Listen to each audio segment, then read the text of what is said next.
Harris. Mindset to Millions. Yes, yes, yes. You have reached the right place on the right night. It's Monday night, and we about to get this party started right. I am so excited about my guest on tonight. We're going to be, oh my goodness, we're going to be sharing some good stuff. She has something amazing coming up even this weekend. We're going to talk a little bit about that. But, I want to tell you, thank you for joining in. For those who are listening in, thank you so much for taking the time, coming back every Monday night to hear what it is that is happening with Mindset to Millions. We do believe that we come to power, to encourage, and to let you know that you can get to your new next now, but you got to change your mindset. So without further ado, boom, I want to welcome to the stage, welcome to the room, welcome to the mic, my good friend, my accountability partner, my homegirl, the original girl boss, Dr. Marcea. Come on up here, girl. Come on up in this place. Here I am present and accounted for. Thank you, Dr. Tammie, for inviting me onto your show. I'm ready. Let's do this.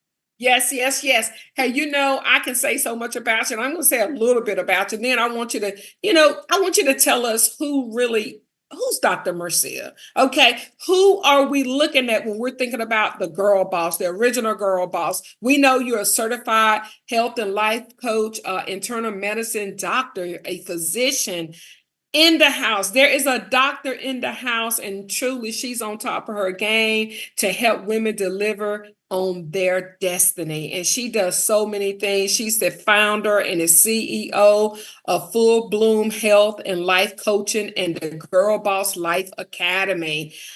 She wears a lot of hats. She's a speaker, author, coach, mom. I mean, just a top entrepreneur to watch. She's been in USA Today, so many magazines, Forbes. I mean, you name it. Courageous Woman, Woman of the Year. I could go on and on and on.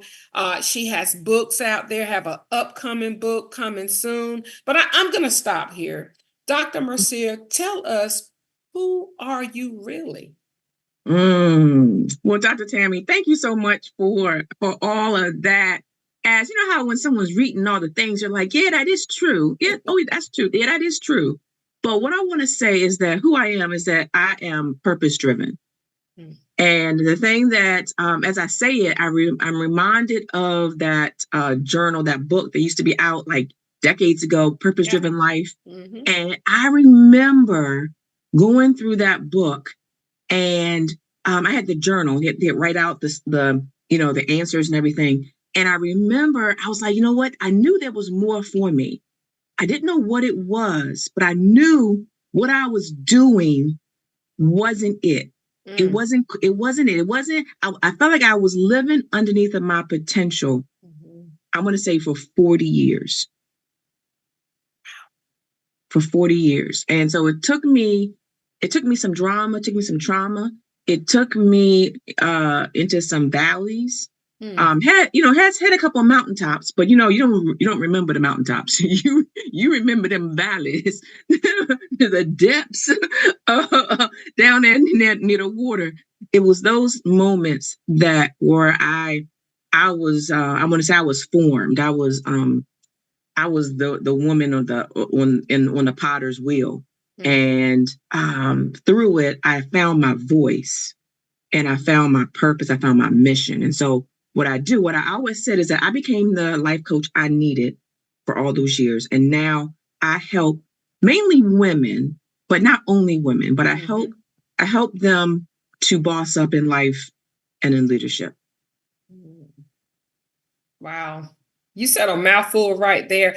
What I love about you, Dr. Marcea, and I've seen it over the years in knowing you, is you live what you teach. You live what you preach. It's one thing to have a theory of what it looks like, but something key you just said, and I say it often, you live to tell your story. You're not teaching or training or coaching from theory. You're doing it from life experiences. I mean, how neat is that? Because you're going deep to help people to get to their next. Wouldn't you say so?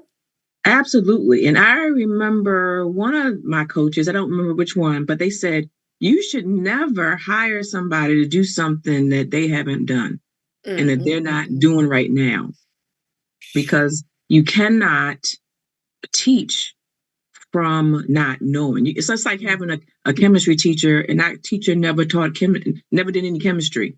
You're like, what are you doing? You know, it's different from reading it, but there's the practical side of things, especially when things go wrong.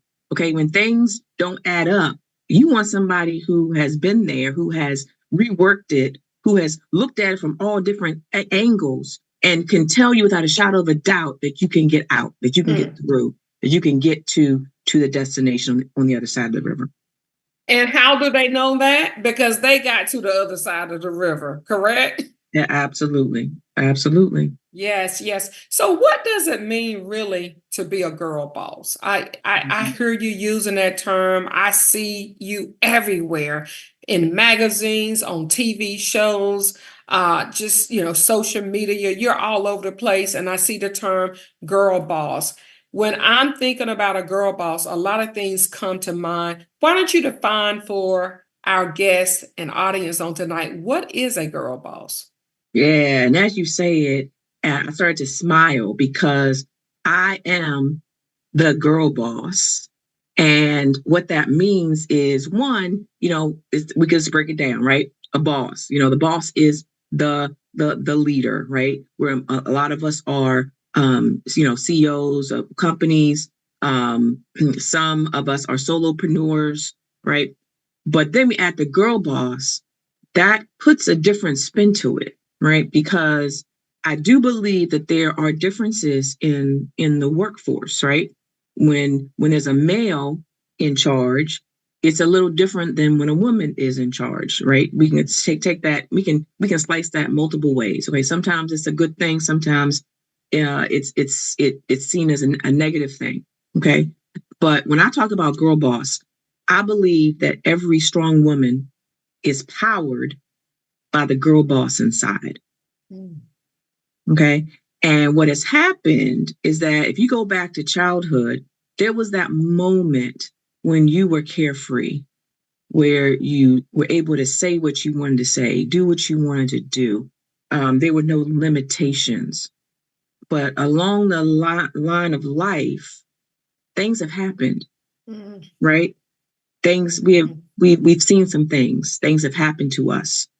Some doors were maybe shut in our faces.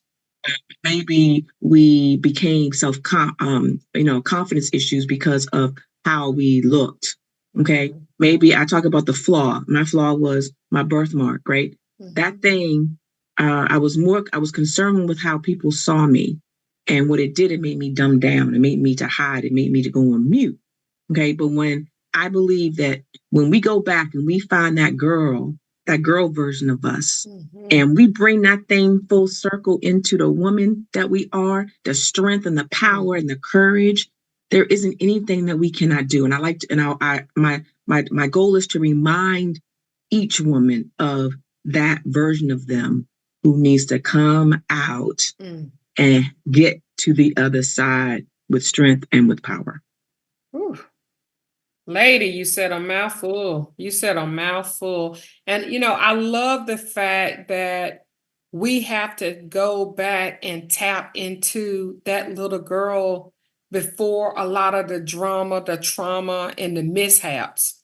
I see a lot of women struggling in their confidence and not even recognizing and understanding who they are and the fact that they have been called to sit at the table. And I know, and I'm jumping around, but I know this coming weekend, you have something fascinating coming to the DMV. And, it's so exciting and people are talking about it. But in thinking about a girl boss who's defined in a way that's on fire, that's going to a next level, that's adjusting her lenses to get to that place where she knows she's supposed to be. Tell us what it is that you're having this coming Saturday and how is it all combining together? Yeah, thank you so much, Dr. Tammie, for asking that question, because what I'm having this Saturday, April 27th, is the Refueled and On Fire stage and networking event. Okay, so I got speakers coming all the way. We got some Texas, we got some Florida, we got some North Carolina. Dr. Tammie, you're going to be on my stage as well. Yes. Right, we got Detroit in the house. We got folks coming from a far distance to come on the stage and to tell their story. Some for the very first time, okay? But also I have professional speakers like yourself, okay, who are coming and to add to the event, okay? And so what we're doing is, the way that it comes together is, I remember I told you that I muted my voice and I dumbed down. But once I got to the place, I was like, you know what? I can't stay silent anymore, and I have to share my story. And so what I'm doing is I'm giving that platform for the speakers that are coming so they can come to the stage, share their story. Because once we share it, now the people who hear it, someone's going to say, oh my gosh, that's my story that I never was able to share. I didn't know there was someone else who had my same trauma. Someone who else has that same thing that's going on. I was a single mom. I was this, I was that. And so once we share it, that's when now the healing can start. Because what happens is that we get muted and we get isolated. And once we get isolated, that starts to destroy our life, because we no longer have the connection. Yes. Wow. You said I could no longer be silent. I could not be silent anymore. When did you know? When did you decide that you could not be silent anymore? I think it came in stages. There were some things were happening around me. I was like, no, I'm not doing that. Nope, I can't stand for that. Nope. When you start saying no, and you feel it in here, right? And then when your head starts saying, nope, I can't do it. And then you start saying no verbally. Nope, nope, I can't do it. Nope. And now you put your body with it and you start doing a swivel and you start walking away. You saying bye-bye, you give them the deuces sign. And and that's part of the, that's the process. I am reminded, I had gone to the Ubiquitous Expo, which is in the DC area. And Iyanla Van Zant, she was one of the speakers for the, and I had I was at a VIP seat, so I was sitting up in the front, and I got a chance to ask her a question. And what I found out was that she was in an abusive marriage, and she left with 3 shopping bags. And I asked her a question. I said, how did you do that? What was the process? And so she didn't give me a verbal response. What she did is that she did a demonstration, and she takes the first step. She takes a step, and she was broken down. And then she took the next step. And with each step, her back started to get stronger. And then maybe the next step, she started to get a little swag in her step. And then by the next step, she was like, right? And so what she was saying is that it's hard at first, but you just keep stepping, keep stepping, keep stepping. Keep saying something, right? Keep coming off mute. It's going to be hard at first, but you keep going, and then you're going to get to that destination. And I can only imagine, watching her. And I saw a video. It was a clip on social media where you asked. I think you asked more than one question, didn't you? Did I ask more than one question? I don't remember. No, I think it may just It was just one. I think it was just the one. Well, I saw you and I was like, wow, wow, how awesome was that? And then the demonstration of that, because I think that's how life really works. We're in chapters, like you got another book coming out. And I think about life like chapters. We go from one phase to another phase to another phase. And even in women cultivating their self-confidence and their assertiveness, like the thing I notice about you, you're assertive. You're not aggressive. You are the original girl boss. And every time I'm in your presence, I feel the love. I feel the strength. I feel the encouragement.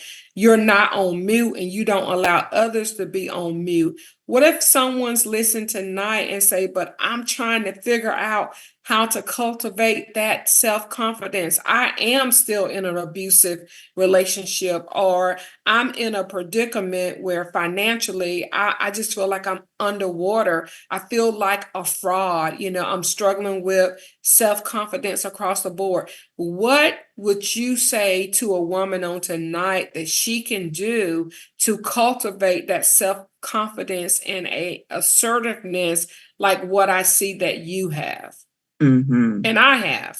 Yeah, absolutely. And the thing is that I'm going to approach it from two different places. One is that you do have to make big decisions, right? We have to make the decision. I call it taking empowered action. You have to make the decision that's going to get you to the result that you want. What we have been doing a lot of times is we make decisions, but is not to an end that's going to serve us. Right. And that can be hard. And I remember when I was coming through and I was starting coaching, and I said, how can I coach somebody else in their biggest problem when I haven't addressed my biggest problem? Real talk. So I had to face it and go down that road. But the other piece to the other avenue is that I got help. Right. And it's hard. I'm not saying it can't be done, but it's difficult for a person who has had trouble with self-confidence and speaking out loud to make that change by themselves. It may take a whole lifetime, right? It took me 40 years, right? But when you have help, when you have that person who can meet you where you start, where you are, and say, hey, okay, you know what? We're going to take that first step. Are you ready to take the step? And they're like, I'm afraid. Well, okay, we're going to start small. We're going to do something. We're going to do a baby step to get you there. Okay, same thing with Yana. One step at a time. One step at a time. It's easier when you have some help, whether that's a coach, whether that's a therapist, whether it's an accountability partner, whether it's whoever that person is. It's helpful if it's someone that's can be what do you call it, independent, someone who doesn't know all of your situation. Right. But you need some help to navigate that space. We haven't been taught that. I know the world that I'm from, growing up in Eastern North Carolina, Black female coaches, therapists, people, mentors.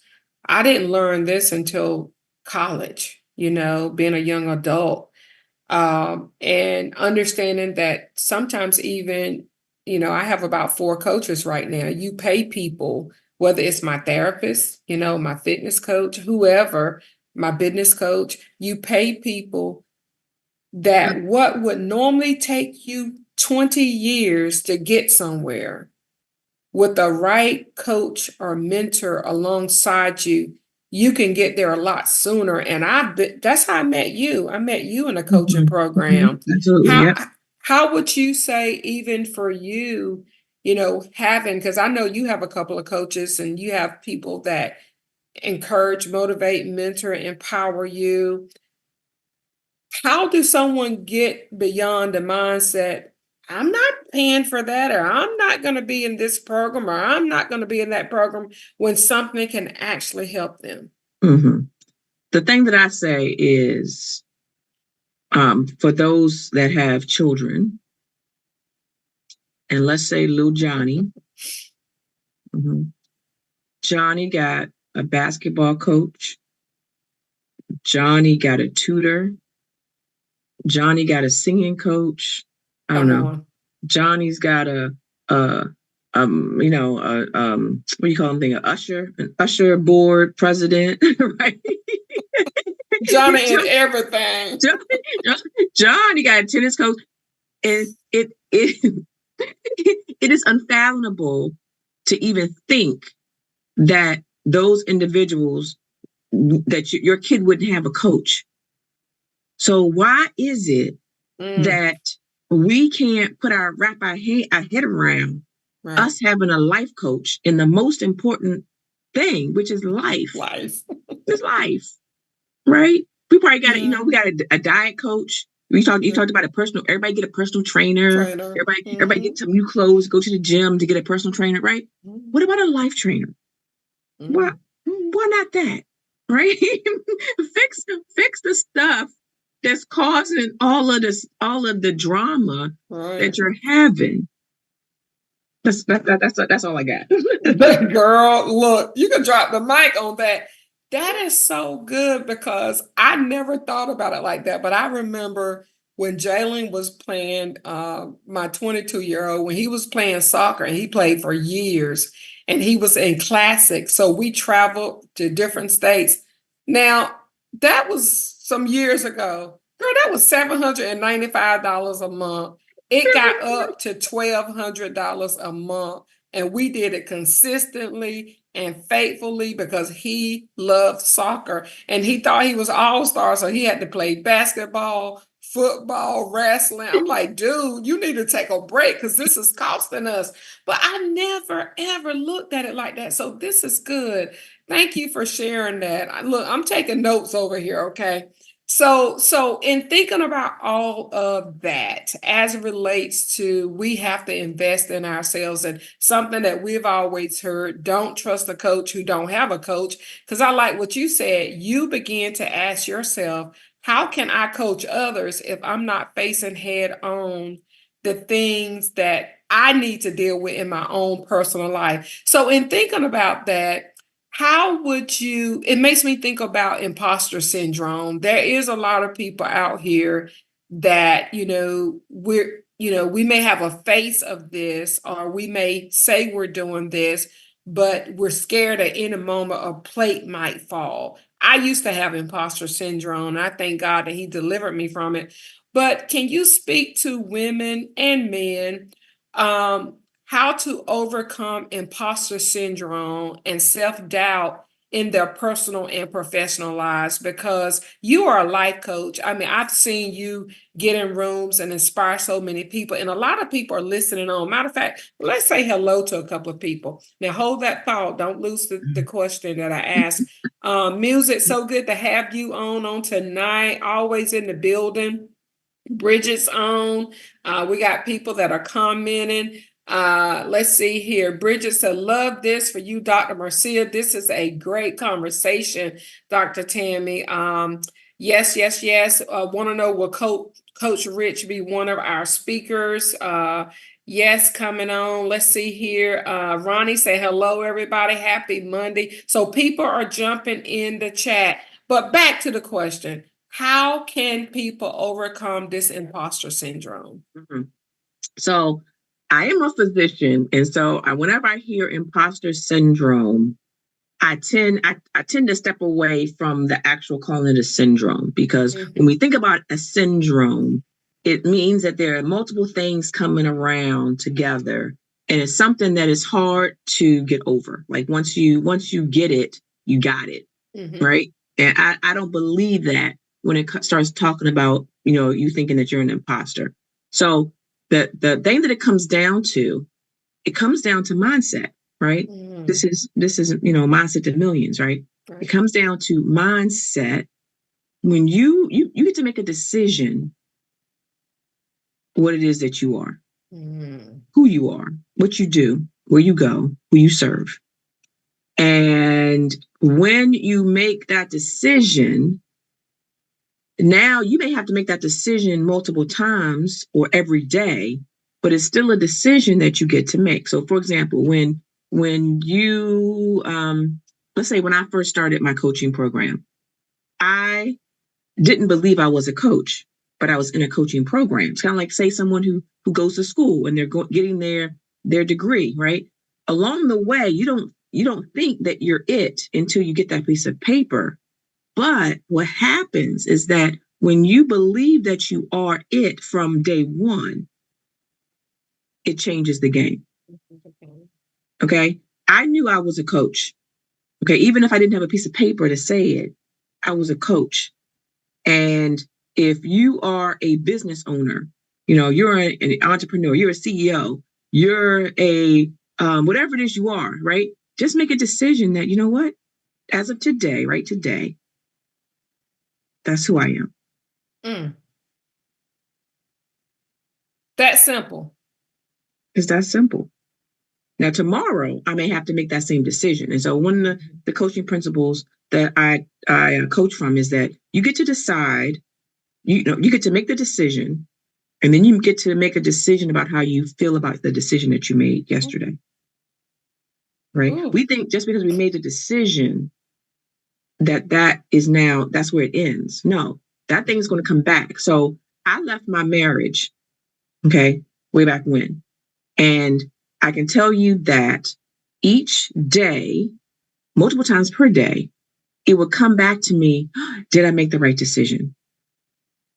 And every day I had to play back all of the things that had happened and why I made the decision I made.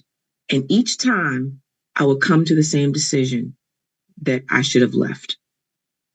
Okay. I did that probably every day for about 6 months. Okay. It was faster as I got towards the ending. Right. But I had to make that decision. I had to decide again if that was a good decision. Right. So for those struggling with the imposter scenario, right? Right? You get to decide every day, every moment that you are who you say you are. Right? You are who God says you are. Right? Even if you don't believe it fully, each day you decide that I am that. I used to say, oh, go ahead. No, go ahead. This is so good. So part of my the book that I marked from birth, my saying was, I'm fabulous and I'm free. And there was a time when I didn't believe I was fabulous.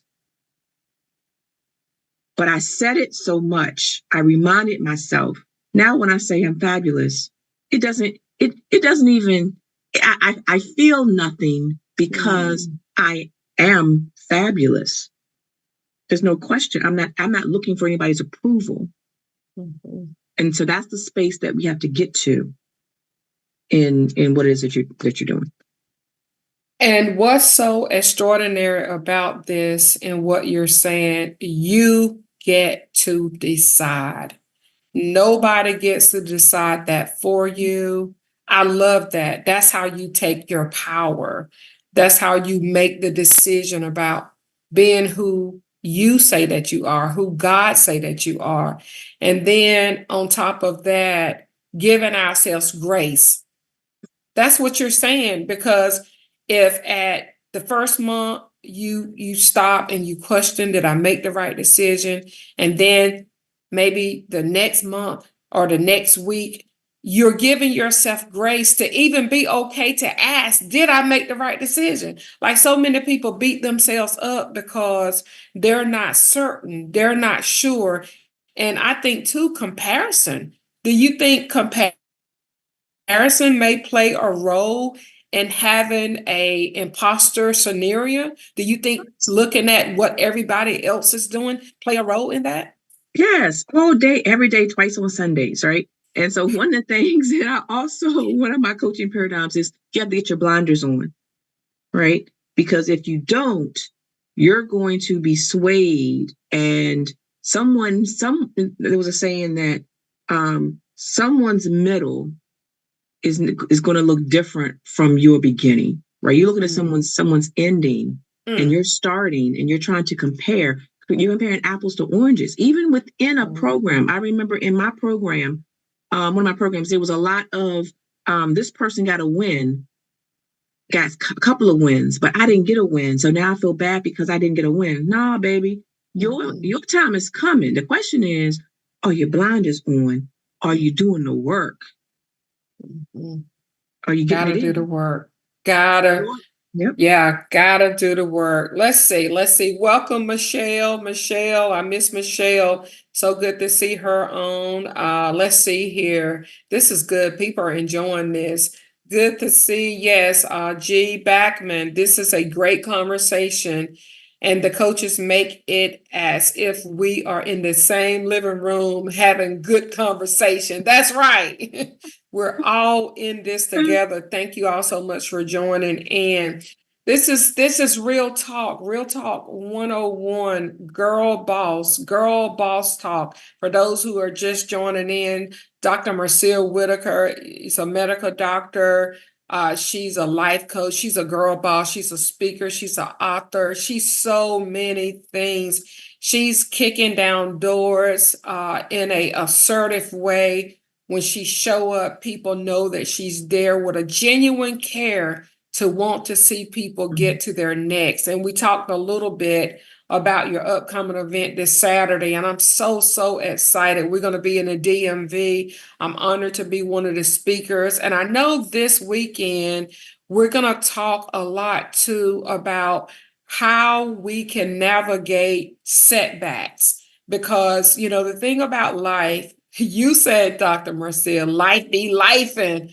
And then, I be coming in and say, but God be God. And, That's right. how would you say to the audience when thinking about being a girl boss and winning on all levels?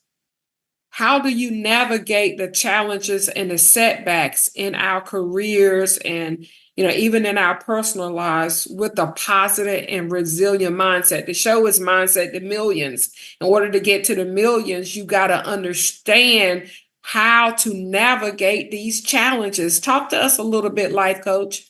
Yeah, I love that question. You asked about setbacks. And that's what life is. Life is a series of wins and a series of losses.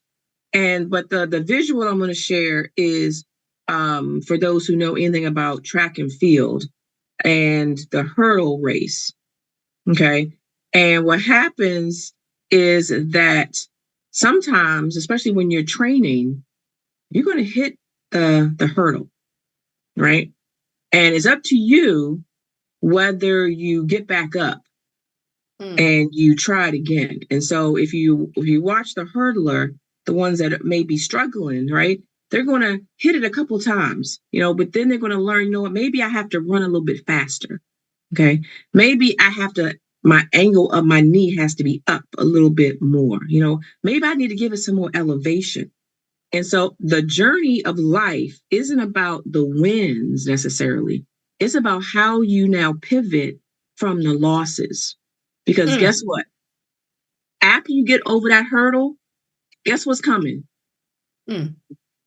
Another hurdle.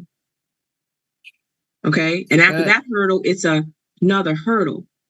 And after that, it's another hurdle. So the challenge isn't there to stop you, but it's there to prepare you for the next leg of the race. Okay, the next hurdle, because the finish line is down in front of you, but you will never get there if you can't navigate each hurdle along the way. Hunty, I'm going to tell you right now, I got my notes going. I hope y'all who are listening to this, see, this is real talk. We see the finished product, well, what we think is the finished product of people. If you look at Dr. Marcea's page, my page, and some other of our colleagues' page, you see the shine. but the challenges, the setbacks, navigating through all of this. But what I'm hearing Dr. Marcea say on tonight, those are the things that keep pushing you to that next chapter, that's taking you to another level so you can manage more. Too much is given, much is required. I don't see people successful who just chilling like Brother Man from the Fifth Flow. Like ain't nothing going on. They're just kick back jack. I see people winning who have lost. They had to lose to win again. I see people winning who understand that if they keep pushing forward, if they keep getting up, if they keep smiling, and even visualization. I know you talk a lot about that too. We got to see ourselves, our affirmations. When you get on the stage, before you get on the stage to speak, before you're in a group session with your coaching students, before you're doing a one-on-one, tell us what you're doing beforehand, the preparation, whether it's your affirmations, you're visualizing. How do you tell yourself, come on, it's time to go. Let's do this? Yeah. So the first thing is a daily walk, right? It's daily affirmations. I could run them down. I tell you, I said I was fabulous and I'm free, right? I say I create my own experience in the world. I say my event is going to be fabulous. I say, there's a whole, I am unstoppable, right? Those are things that ground me to say, you know what, I can do this. But the other thing is that I do prepare, right? I just don't walk into the room and say, oh yeah, I got this. Nope. Even if this is a presentation that I've given before, I am looking at it. I am spending time in it. I'm working on my craft. I'm changing up maybe how the transitions go. I am thinking, okay, who else is in the room? Who do I need to, what age group? What do I need to tailor it to? How can that, what's the end goal? What is it that I'm trying to get them to see? What am I going to say at the end, right? All of that is part of the process. And you see speakers, you see teachers, but you don't really see what they go through. And I'm going to take it one step further. We see even as we can step into the church, right? The preachers and the pastors, they just don't, but most of them, some of them do, right? Some of them, that's a whole nother show. A whole nother thing, right? But the good ones, they're preparing all week long, right? They're not just coming off the top of their head with the stuff. So there's preparation that needs to happen. Wow. I think about the topic refuel, refuel and on fire. And so when I think about this coming weekend with the event, to be refueled means that I lost some gas possibly along the way. It means I had some setbacks. I had some challenges along the way. But then to be refueled and then to be on fire. Talk a little bit about the fire, because when I think about you, I think about how you support women, how you empower women. Talk about the fire that you're going to be giving people opportunity to share Saturday, but not only that, what's the fire? How do you help people come to the knowledge of their fire? Yeah. So the first thing I have to say, when you said the refueled, when I was creating it, I was thinking about putting gas in, right? Adding to it. But until now, I didn't get that sometimes we're on E. Sometimes we've been left by the side of the road, empty, stripped of our confidence, unsure of our destination. But then we don't stay there. We have gotten to the gas station. Now we've gotten refueled, and now we strike a match and we throw it on the gasoline, right? And so now we're at a place where we cannot stop.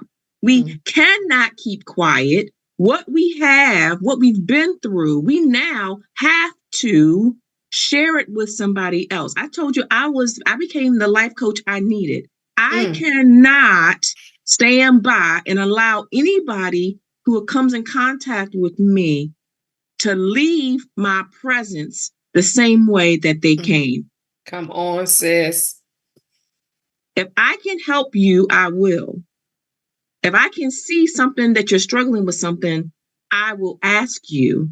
And I have this gift that when I say, "Are you okay?" and they say, "Yeah," I said, "No, you're not." And I lean in, and most times folks lean towards me. And now we start having a conversation, and now I can help to change the trajectory of their life, and they will never be the same. Never be the same. Never be the same. It's about empowerment. It's about helping people understand that it's another next for them. And, you're doing it, sis. You're doing it. You are the girl boss. And I'm just so blessed and honored. And the music says, yes, Dr. Marcea, that's so true. A life coach is necessary to fix life issues. So people are in the chat, they're agreeing with you. Coach Rich helped me so much to acknowledge that I needed a life coach. Michelle says, yes, this was definitely for me. Thank you, ladies, for sharing. Welcome, Renee. Renee is jumping in the chat as well. So people are really gaining a lot from this. And the reason why our listeners are gaining so much is the fact that we are so transparent in our sharing life journeys and processes. Another thing I would say, I would find it hard to trust a coach who not only haven't had some experiences, but don't want to share nothing. Everything is about theory. Everything is about what's out there, but I love the way, even in my own personal life, walking through transitions and challenges in a new life, a new world, how Dr. Mercier said to me, listen, sis, up, sis, up. Let me tell you what, I've been where you are. Let me show you how to get to the other side. Listen, sis, I know you cried last night and you might cry 2 more days from now, but up, sis, up. That's one of your talks. Up, sis, your show. Tell them a little bit about your show on Tuesday nights at 8:00. Isn't that right? Absolutely. So Up Sis Up, and it is a place where I help women to rise up. I help women to speak up, and I help women to boss up, both in life and in leadership. And I thought it was so important to step into that space because I'm just empowering women and men. It isn't just a female thing, even though the show is kind of skewed that way, but the information kind of I can have some male listeners, and I do this thing where I go live from the man cave every so often to kind of get the male perspective and to kind of keep it fun and try to keep it balanced. So yes. Okay. So talk to us a little bit about some misconceptions about being a girl boss, because I've heard so many different things. I've been called a boss babe, and they got these other terms in the world that I'm not going to say, but just so many, sometimes negative connotations around being a boss, being a girl boss.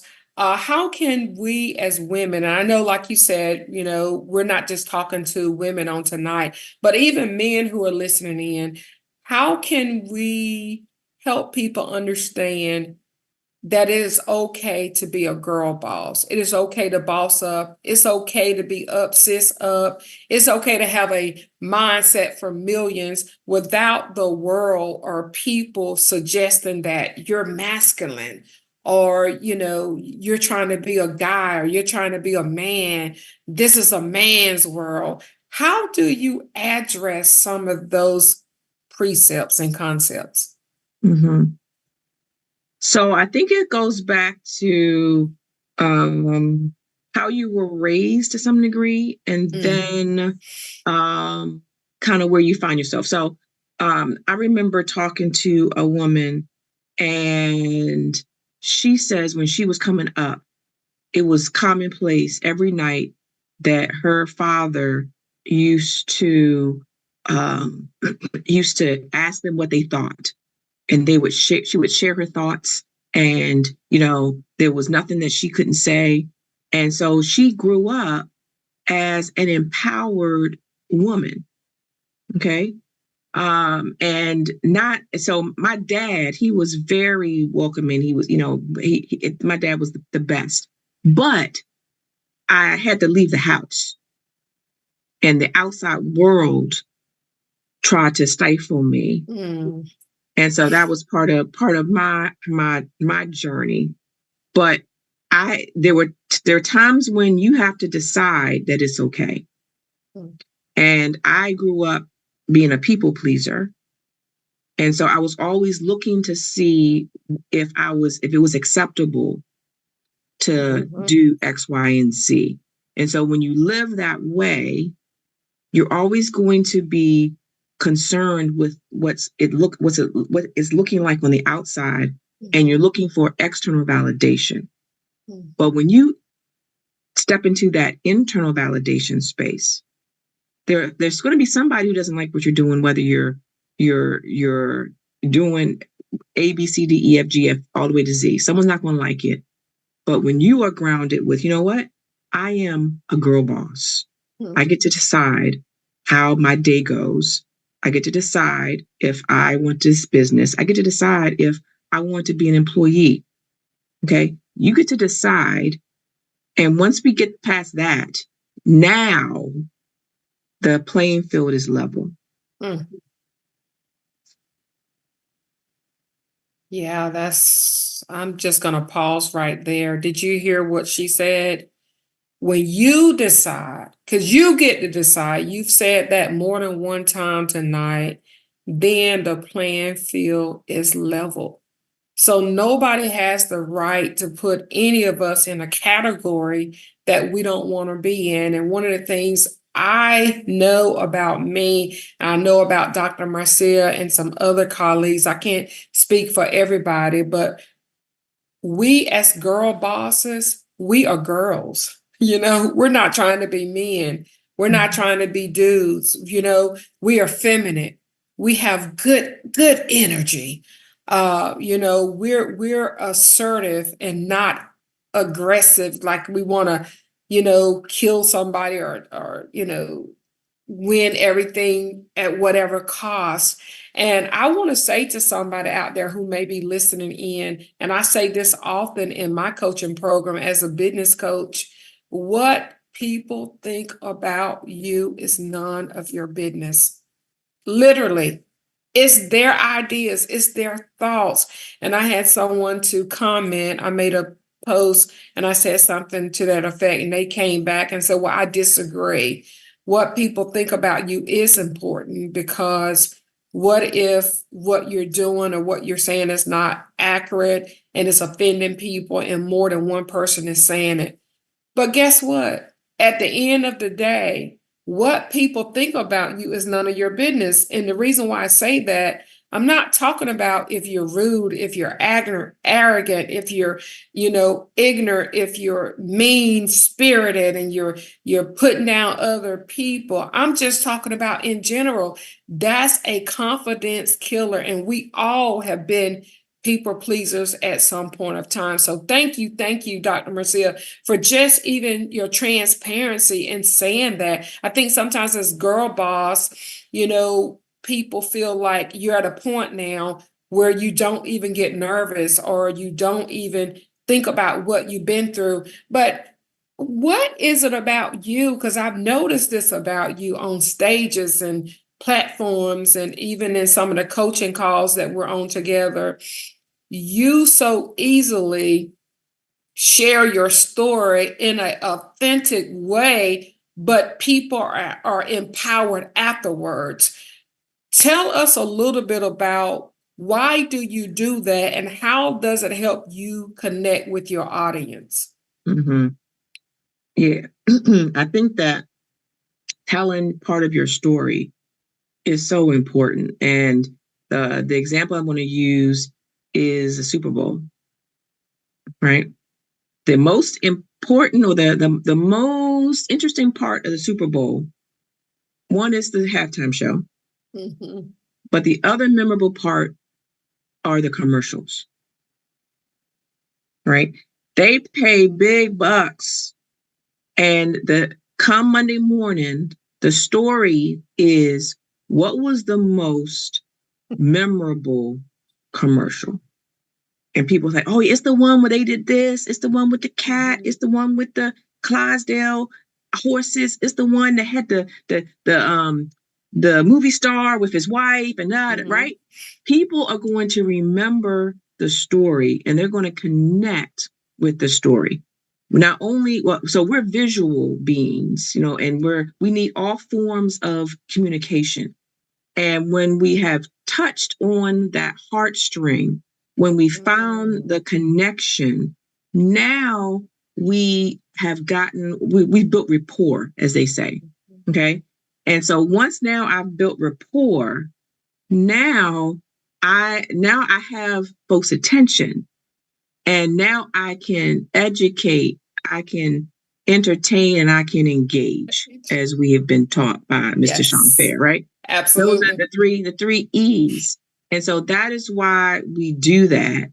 And storytelling in general is something that is here to stay. And once you have to get good at sharing that piece of you. Now, don't bleed, right?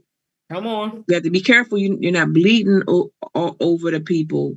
Don't bleed over the people. Yeah, you have to be healed from that thing in order to really talk about it, and talk about it in a way that's going to connect. That is right, because bleeding does not leave the people feeling empowered because you shared your story. And we've seen some of that. I've been in places where people just start crying and can't get through the story, and people looking like, oh my God, how can I help? What can we do? But we learn and we grow, and that's part of growing, developing, and changing. So if you have done that, give yourself grace. I do want to say that. I know that we support one another, and I know women that we both support even outside of ourselves. How important it is for other girl bosses to boss up and to help support and empower each other. Oh, wow. That is increasingly important. And, everyone has to have a crew. Everybody needs a tribe. Everybody needs, some sisters. And we help each other. But it's important, it's unfortunate, but we have to find that group that we trust, because everyone's not our girl. But it's important, though, to find those business besties to say, you know what, let's lock arms. Let's do an event together. Let's invest together. Let's build an empire together. Let's boss up together, because there is I think a statistic that says, I think 70% of solo businesses go out of business, right? But it's the companies that last the longest are the ones that have multiple employees or multiple people. So you have to join forces at some point in order to get to the end of get to that destination that we're trying to get to. As a life coach, people have had so many experiences in their personal lives, and sometimes they're a little apprehensive. I've seen people, in networking groups, they came to the group to network, but they're standing off in the corner, or they're talking to the friend that they rode with. Like, I want to go, I got to meet the whole room, of people that seem interesting, or people that I may feel like I have something in common with. What would you say to the person that says, I want to, collaborate, I want to build up other girl bosses, but I'm still working on me. I'm still struggling in the process. As a life coach, do you recommend therapy for people who have past hurts that maybe they need to get dealt with before they even get in a coaching program? program possibly? I don't know. What are your thoughts on that? I don't think you have to go there first unless you have had significant trauma. Okay, like you can't get through a sentence without crying. Okay, you're suicidal, right? Mm-hmm. Definitely stage left, get some therapy, right? But most of us have just had, not to say just, we've had trauma, micro trauma all along. There may be some bigger blips, right? But we were talking about networking, and I had a big aha moment. I would say maybe it's been maybe 5 years ago. I used to hate networking. I used to hate that whole, it just didn't feel good. I'm like, networking was like icky, like I'm trying to get something from somebody, and I was like, I don't Right. want to meet. I'm the one sitting in the corner talking to the friend who came with me, right? Mm-hmm. But a coach said to me, she said, when you go networking, aim to be interested instead of interesting. Mm-hmm. Okay. And what that means is that you go up to someone and say, hey, how are you? I noticed you have, oh, I like your necklace. Mm-hmm. That's really cute. Or you know what? Tell me what it is that you do. I'm interested. Oh, really? Be like Curious George. Get Find out all the things about them, right? Have fun with it. And then probably later on down the road, they're going to say, well, tell me something about you, or what business do you have? Or even if they don't even ask you what you've done, you've now left an impression Mm. with Yeah. that person because you saw them, right? They were seen, they shared, they were able to get out what was going on with them. And uh that is the beginning stage of the networking, of the power of networking. Yes, I like that too, because what is the saying? People, it's not important how much you know, but people are interested in how much do you care. Yeah. And how many people go up and just start really inquisitively wanting to know more and interested and leaning in. Most people are waiting for you to finish so they can tell you all about their stuff. Yeah. So this is good. This is good. So I know we're getting down to the final minutes, but I have at least two more questions. Well, I'm going to ask one more, and then I want you to talk about Saturday. And I know we still have space for people to come and tune in. And thinking about, well, two questions. I'm going to make them real quick. Thinking about mindfulness and self-reflection, okay, which we know mindfulness and self-reflection. Who am I? What am I thinking? What's going on in my life? I text you earlier, say, hey, this is where I am. And a couple of other people that are my prayer warriors. Michelle is one of them. She's up here. I text her today too and say, hey, this is where I am. I'm going through this today. Can you say a prayer for me? So for me, that was being mindful, having mindfulness in what I was feeling, what I was thinking, and what I was walking through. So, in thinking about mindfulness and self reflection, how would you say that helps women build their confidence and have a healthier mindset as they navigate through professional journeys? As a life coach, I know you teach that. I've been in one of your classes where you were teaching the value of self-reflection and mindfulness. How would you say that that will help refuel them, to come in hot with the power?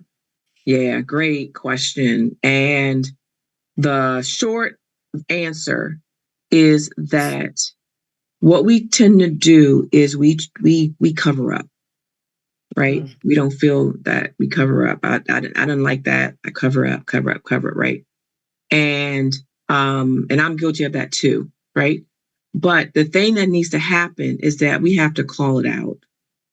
And once you call it out, now you can deal with it. It's never going to resolve if you don't say, hey, I'm just like when you reached out, thank you for your transparency. You're like, hey, this is what I'm feeling today. Right? This is what's happening today. Right? Now you can get over it. But if we don't address it, then it just continues to kind of snowball.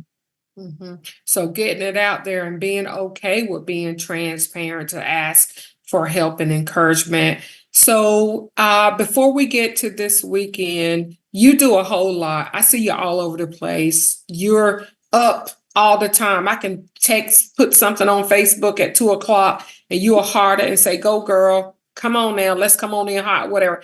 How do you balance all this life, Girl Boss Academy, speaking, physician, life coach, my accountability partner? How do you balance it all out? Mm-hmm. So I don't think balance is a thing. We talk about harmony, right? Yes. When things kind of the percussion may not be the same place as the horns, but then when it all goes together, it sounds like a beautiful song. But the other thing is, I'm going to start with what I said, and I'm going to end with what I said in the beginning, is that I'm purpose driven. And if it aligns with the purpose, I got to go. I got to do it. I know you went over and built tiny houses in Johannesburg, South Africa. Was that on your bucket list? Was that on your to-do list for last November? Absolutely not. It wasn't, Purpose driven, right? Purpose driven. And that comes, for those that are listening, that comes with vision. Okay. So you should have a written personal vision, as well as a written business vision for your life and for your business if you're an entrepreneur. And once you do that, now when these opportunities come up, even the radio show, right, being a radio personality, that wasn't on my radar, but it was in my vision. So when the opportunity presented itself, I'm like, this wasn't the timing for that in my head, but does it align with the vision? Yes, and thank you. Good stuff, good stuff. In our last minute, this coming weekend, Saturday in the DMV, I'm going to be in the building with Dr. Marcea Whitaker. What are to expect? Can people still get involved? First of all, what can they expect? They can expect Dr. Tammie Harris coming in hot. Right? Yes. That's what they're gonna get. Okay. So, but there is space still in the room. There aren't too many spots, but there are a few. If you're in the DMV, which is DC, Maryland, Virginia, or if you're in the area and you can get here, this is going to be an amazing stage presentation. I've got 15 powerhouse speakers coming to the stage. I also have my MCs are coming from Detroit and Florida. I also have representatives from Fox 45 News here in Baltimore, the host of Be More Lifestyle. I have a Sirius XM radio host, okay, who's coming. She's also the president of Black Door Society. I have the Leadership Experience Tour CEO Sean Fair coming. I've got Shay Brown coming. I've got Dr. Eric Holmes coming. So many. Dr. Alethea Tucker coming. I've got Pastor Shannon coming. I got Shelly Fan. I mean, it's just, I can go on and on. I also have Shamitri Gonzalez. She was a finalist on Grant Cardone's 10X stage. She's coming into the room. I've got networking powerhouses in the room. I mean, I could just go on. I'm BSN. I can just go on and on and on and on. It's going to be an amazing event, plus networking, And so if you're an entrepreneur, if you're a coach, if you're a speaker, if you're an author, or if you're aspiring to be such, this is the event. This is the number one stage in the DMV. And we coming in hot. We got speakers who are refueled and on fire. What's your website? To get to the website, you can go to drmarcea.com and click events, or you can go to drmarceabevents.com/refueled and on fire. Everything spelled out. Oh my God. We're over time, but this has been great. People said, that's good. Thank you so much. They enjoyed joining. Great information. Oh my God, so much impactful. People loved it. I love y'all. I love Dr. Marcea. See you next Monday, 8 p.m. We will be in the building and we still will be coming in hot. God bless. Make it a great night. Mwah. Bye now.